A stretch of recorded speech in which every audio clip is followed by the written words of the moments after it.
Hey everyone, how are you guys doing? I am all right. Rich is with me today. He's going to be doing a lot of the heavy lifting on this because of me still being under the weather, unfortunately.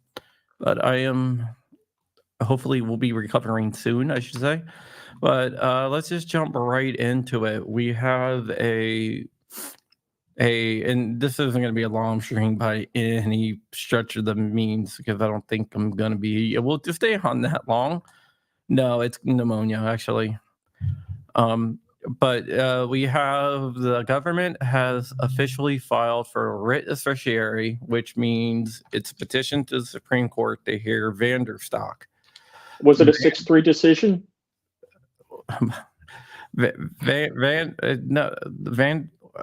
VanDerStok is the case challenging the constitutionality of the frames and receivers rule and challenging whether the frames and receivers rule, the final rule by the ATF, violated the Administrative Procedures Act. So Rachel's going to be doing a lot of reading because I am coughing like a fiend, and I'm probably going to have to keep on doing it. But before we do that, I got to do the obligatory breaking news. And here we go. This is a decision. We're probably not going to go through the whole thing. We're just going to skim through it here just so I can get the hell out of here. It's only 39 pages, which is not too long. So let me go ahead and we can start going through this a little bit. In the Gun Control Act of 1968, 18 U.S.C. 921, Congress imposed licensing and background check requirements and serialization requirements on persons engaged in the business of importing, manufacturing, or dealing in firearms. The Act defines a firearm to include any weapon which will or is designed to or may readily be converted to expel a projectile by the action of an explosive, as well as the frame or receiver of any such weapon. In 2022, the ATF issued regulation clarifying that certain products that can be readily converted into an operational firearm or functional frame or receiver within that definition. See blah, I'm skipping. The Fifth Circuit Court held that the regulatory provisions are inconsistent with the Act. The questions presented are, 1, whether a weapon's parts kit that is designed to or may readily be completed, assembled, restored, or otherwise converted to expel a projectile by the action of an explosive is a firearm regulated by the Act. What they're talking about is readily convertible. And readily convertible needs a little more nuance than that. Yeah, keep on going, Rich. Whether a partially complete, disassembled, or non-functional frame or receiver that is designated to or may be readily be completed, assembled, or restored, or otherwise converted to function as a frame or receiver is a frame or receiver regulated by the Act. Basically, they're just going over, the premise. for the premise. what the questions and, are. You know, and now they're gonna go over who the parties, the respondent and the appellates are, the plaintiff and defendants, whatever, are. Then they're gonna go over the procedural history, which we all know, and then down here, this is where they state that what the court's opinion was, Okay. and the jurisdiction, statutory stuff, the statement. This is the target. They're going to get into the legal framework, the Gun Control Act here, and just start with twin goals. The twin goals of the Act's comprehensive This is scheme DCA, by the way. are to keep guns out of the hands of criminals and others who should not have them, and to assist law enforcement authorities in investigating serious crimes. And then they're going to go over some case law, where this one's interesting because what they're going to do is say, well, Congress said, or read this right here. Congress broadly defined the term firearm to include any weapon, including a starter gun, which will or is designed to or may readily be converted to expel a projectile by the action of explosive. Congress also included the frame or receiver of any weapon, thereby ensuring that the key structural components of a firearm is subject to a serial number, background check, and record-keeping requirements, even if it is sold alone. Congress did not, however, define the term frame or receiver. No, this is where they're going to start throwing Chevron around without actually saying Chevron, because they don't want to, because the Supreme Court has it in for Chevron right now, so they don't want to say it. But what they're saying is, since Congress didn't define it exactly, that since it's that it is, it's up to them to interpret. It's up to them to interpret the way they see fit. No. But that's going to be their argument. All right, now go down to although. Although the 1968 regulations did not explicitly address the issue, ATF has long held that a frame or receiver need not be complete or functional in order to qualify as a frame or receiver under the Act.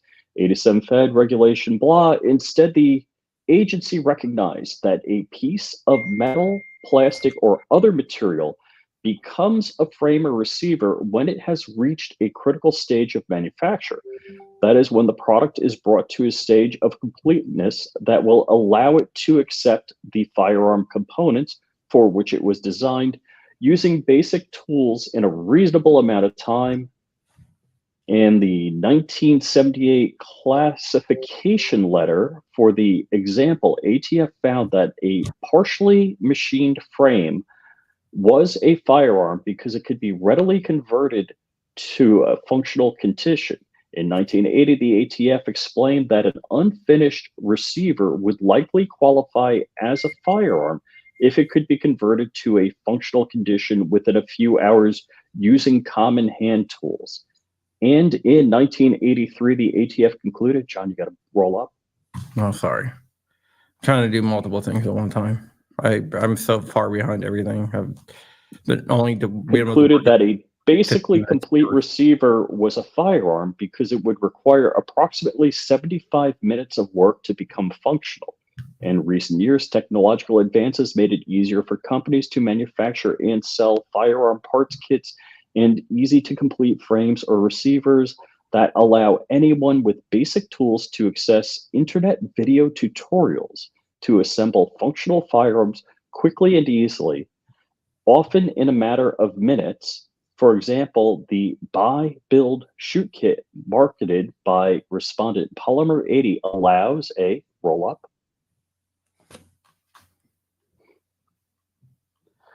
purchaser to assemble a fully functional Glock-style semi-automatic pistol in as little as 21 minutes. Dude, 21 minutes, you're killing it.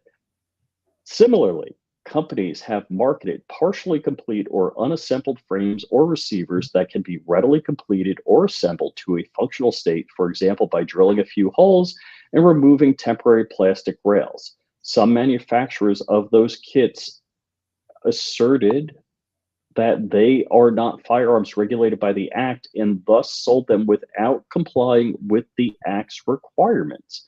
Those firearms, commonly called ghost guns, because their lack of serial numbers were widely available. They're always going to throw around terms like ghost guns to try to scare people.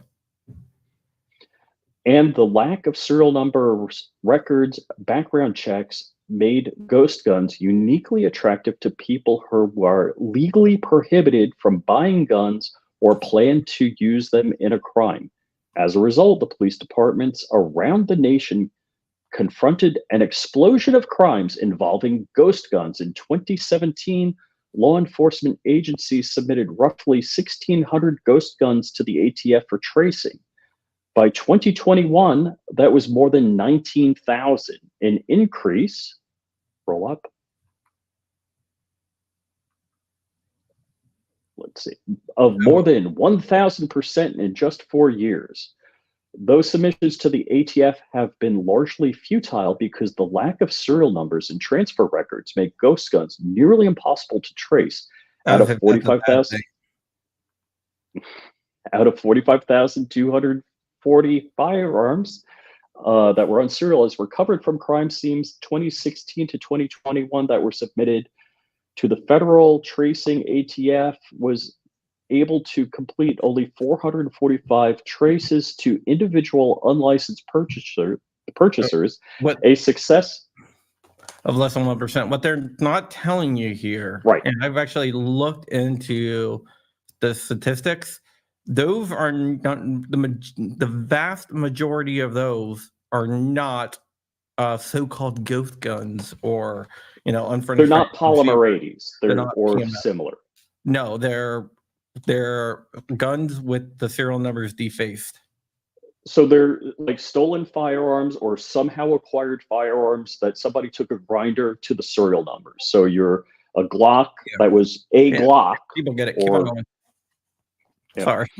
445 individual trade. In 2022, after public notice, ATF issued the rule at issue here to update the interpretation of the Act's definition of regulated firearm in various. They're basically saying what they did, the rule, like what it did, and how it like now changed what a completed firearm is, and it basically just walks through their thinking of it, like what the rule says. We all know what the rule says. Go down to B. This one is interesting, though. The rule's interpretation of the Act does not prohibit the manufacture of any firearm or the sale of a firearm to any individual lawfully entitled to possess one, nor does it prohibit such a person from making a firearm at home. Instead, the rule simply clarifies that the Act requires commercial manufacturers and sellers of covered weapon parts kits and partially complete frames and receivers to obtain licenses, mark their products with serial numbers, conduct background checks, and keep transfer records. Those are the same conditions and qualifications on commercial sale of firearms. And it's doing DC versus Heller, that around 80,000 manufacturers. Let's see. Okay. Get on to C. In addition to the two clarifications at issue here, the rule made a variety of other updates to the ATF regulations, implementing the Act, such as tweaks to the serialization requirements, adjustments to record-keeping timelines, and updates to other regulations to ensure that they reflect recent developments in firearms technology. ATF specified that if any provision of the rule is held to be invalid or unenforceable, the remaining provisions shall be affected and be given maximum effect permitted by law. Will not be affected. So they said basically saying if you find one part of it, we're just going to keep the rest of the rule. even if it gets struck down. Procedural history, this talks about the people, which is VanDerStok, Second Amendment Foundation, and Firearms Policy Coalition. It talks about what the district court did, what the Fifth did, and basically went through everything that has happened in the case up until now. But yeah, but this is interesting. A lot of their arguments are interesting. And it's talking about what the Fifth found. Read C. This is interesting. The Fifth Circuit acknowledged the government's argument that the district court's universal vacatur of the entire final rule was overbroad. The Fifth Circuit noted that its precedent generally sanctions vacatur under the Administrative Procedure Act, but it vacated the judgment and remanded to further consideration of remedy in light of its holding on merits. Yeah, the district judge, he knocked down everything, the whole entire rule. The Fifth Circuit said that it went too far because some of the stuff that it knocked down wasn't saying that it couldn't be knocked down, but the lawsuit didn't challenge like 80% suppressors and stuff. And he knocked it down even though that wasn't really what the plaintiffs were asking for. So basically that's what they said.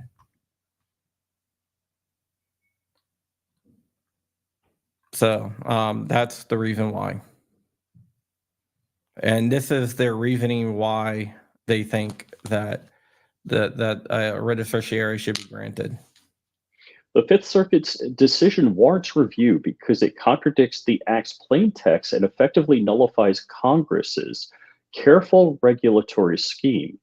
Under the Fifth Circuit interpretation, anyone could buy a kit online, assemble a fully functional gun in minutes, no background check, records, or serial number required. The result would be a flood of untraceable ghost guns into our nation's communities, endangering the public and thwarting law enforcement efforts to solve violent crimes. This court has previously recognized that legal and practical significance of the case by twice granting emergency relief to allow the ATF to continue enforcing the Act as interpreted in the rule. The court should now grant certiorari and reverse. Yeah, it sounds to me like they're trying to argue intermediate scrutiny, the two-step test, interest balancing, as you would, which Bruin got rid of it, but that is basically what they're calling for there. Yeah, flooding the streets with guns is intermediate scrutiny. It's text, tradition, and history, and they didn't mention any of that. They mentioned interest balancing, which it seems like they're actually trying to walk back a little bit of Bruin, saying, hey, you got to decide this for us. And if they do, that will walk back the Bruin decision a little bit. Sneaky, sneaky. Mm-hmm. This decision below is incorrect. Congress recognized that limiting the Act's serialization, record keeping, and background check requirements to completed or functional firearms would invite evasion. It thus broadly defined firearms to include any weapon that will or is designed to or may readily be converted to expel a projectile. I got to comment on that. By the action of an explosive, as well as the frame or receiver or any such weapon. Consistent with that text, the rule makes clear that a weapons parts kit allows the purchaser to readily assemble an operational fire weapon is a firearm. So there's a pipe, rubber band, and a nail. I could make a shotgun in Home Depot in 5 minutes. And the rule clarifies that a frame or receiver includes a partially complete, disassembled, or non-functional frame or receiver that may be readily converted into a functional firearm or receiver, by example, drilling holes or removing plastic rails. That is not so. That is not how the law says it. What that law was to prevent starter pistols from them drilling out the starter pistols, whatever. Yeah, to convert again to be functional, not to create a functional. That's they're mincing, they're playing Yeah. word salad here. I remember the ATF did say in court that readily convertible is 8 hours in a full machine shop. Which anybody can build anything in 8 hours in a full machine shop. Right. The provisions Go ahead. The provisions of the rule reflect the plain meaning of the relevant provisions of the Act. In holding otherwise, the Fifth Circuit failed to meaningfully analyze the statutory text, misread the rule, and misunderstood the ATF's long-standing practices, and the Fifth Circuit's interpretation would frustrate the Act's design and make it trivially easy to circumvent central requirements of the federal firearms laws. Oh my gosh. Yeah, the Statutory- way they're saying that it's clear what they said, and the Fifth Circuit got it wrong, and the Fifth Circuit should have known better, but they didn't for some reason.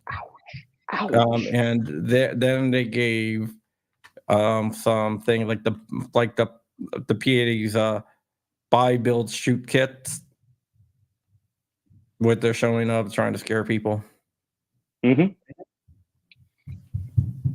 The Fifth Circuit's reliance on other statutory provisions was likewise misplaced. The court noted that the Act's predecessor statute regulated any part or parts of a firearm that Congress removed that language when it adopted the Act, but as already explained in the rule, does not include any part or parts of a firearm.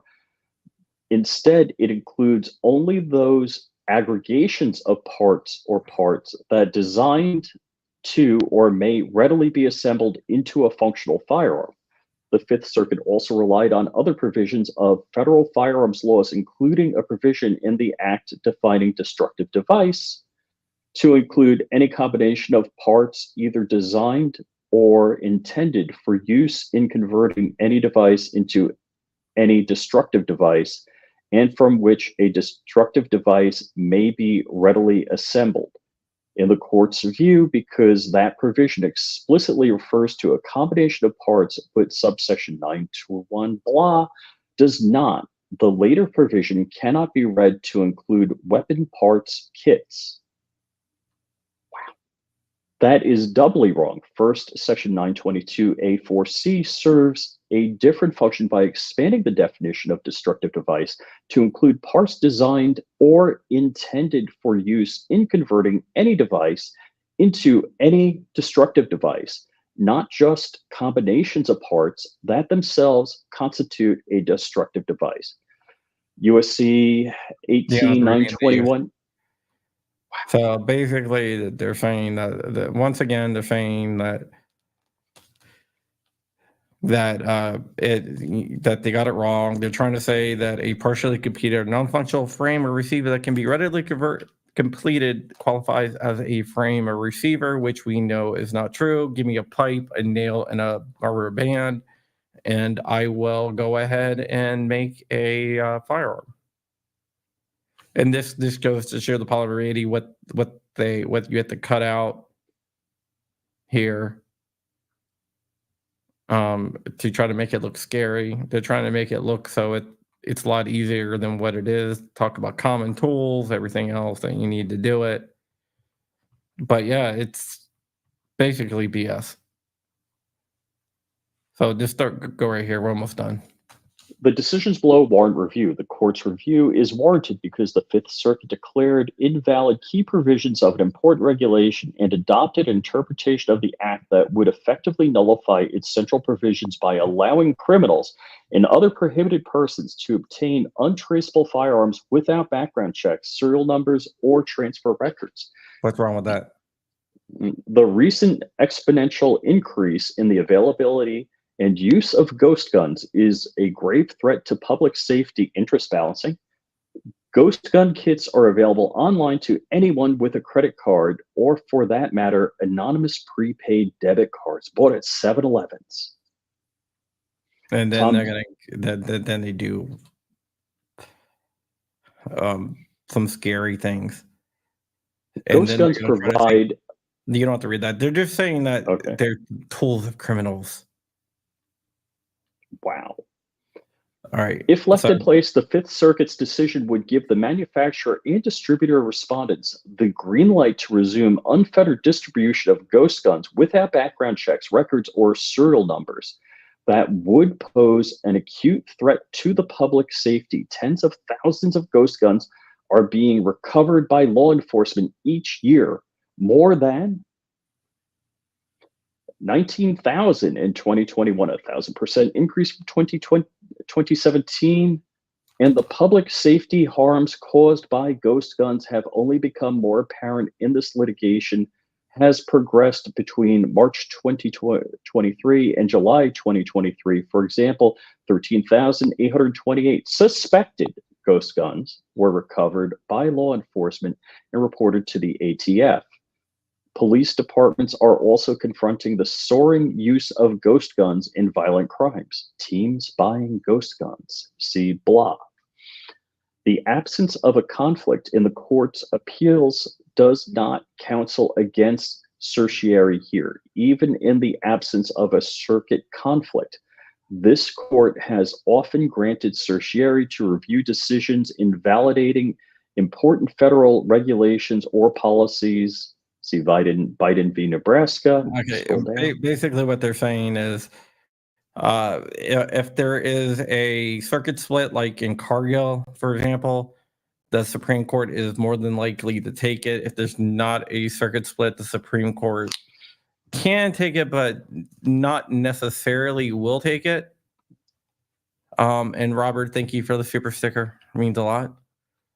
But yeah, so that's what happened. That's basically the gist of it. Now, what will happen is that it will go up to the Supreme Court will decide whether to grant a writ cert or not. If it grants certiorari, what that means is the Supreme Court will hear it, and the stay on the Fifth Circuit's decision will stay in effect until they hear it and come back with a decision. If the Supreme Court denies cert, meaning that they will not accept the petition and will not hear it, that means that the stay would automatically drop off. And the Fifth Circuit So would make then, the final decision.